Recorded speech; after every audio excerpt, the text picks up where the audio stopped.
What's going on, everybody? Welcome back to the show. Yes, yes. First and foremost, I'm going to put a link down in the description box for the Discord that I created that only 3 people joined so far. Oh, what's up with that? Man, we talk about general stuff over there. Anything that you got a prayer request, health wise. I put some interesting facts over there, stuff that I find over the internet. Anything, and everyone is actually allowed to share. So go ahead, please, so we can talk about Jesus over there in the Discord. Please and thank you. Okay, so on to the main video. Now, this is actually going to be something like a little fun video, something that I was actually just thinking to myself.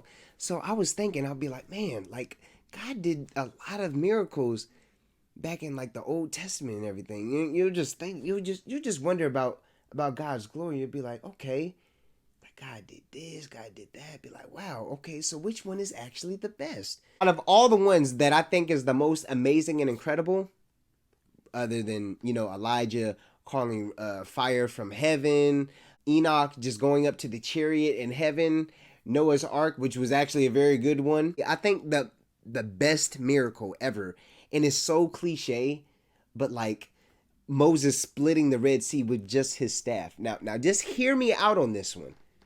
I want you to hear me out. Everyone's gone to the beach, right? Or everyone's has seen a large body of water just right in front of them, okay? I want you to actually imagine you standing right in front of it and you taking a stick or your foot, stomping it on the ground, and then both the water rises up and then it splits. Just imagine something like that. And then you have to walk through it to make it to the other side. And then whenever the adversaries was actually chasing after Moses and his team, the people who he wanted to set free, the water enclosed on them. That's honestly incredible to me, because whenever there was no way, whenever Pharaoh, he let them go, he let them free, all because of his son died. He ended up getting mad, became prideful again, and then chased after him. And instead of just like letting it go, not only did he die, everyone who was on his side died as well. But it's just amazing that how God, there was just no way, and people were just like, nah, this is not going to work, this and that and third. You can only imagine what Moses was actually going through internally whenever all this was happening simultaneously. You'd be like, okay, like I just freed my people, and now I'm getting chased by the same people who just set me free. Like, what's up with that? You know what I mean? And God said, don't worry about it. Split open that Red Sea, crossed on through. I really just want y'all to like harp on that. Like, there may be no way of something to happen, but if it is in God's will and you ask him and you have the right intentions, he will make it for you. He will make a way for you. Do not ever limit God. Ever. I have to even say this to myself inside my head, be like, bro, there's just no way. There's just no way. But I have to remember, if God can split a sea through a person with the staff, one of the very first miracles ever in history, according to the Bible, what can't he do for your life? Jesus walked on water.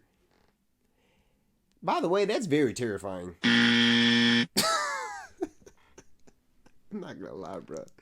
If I see, bro, first of all, I'm terrified of open water anyways.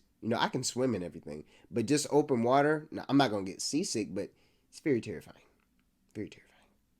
If I'm out with my disciples and the homies, and I just see somebody, and even the disciples was like, oh, it's a ghost.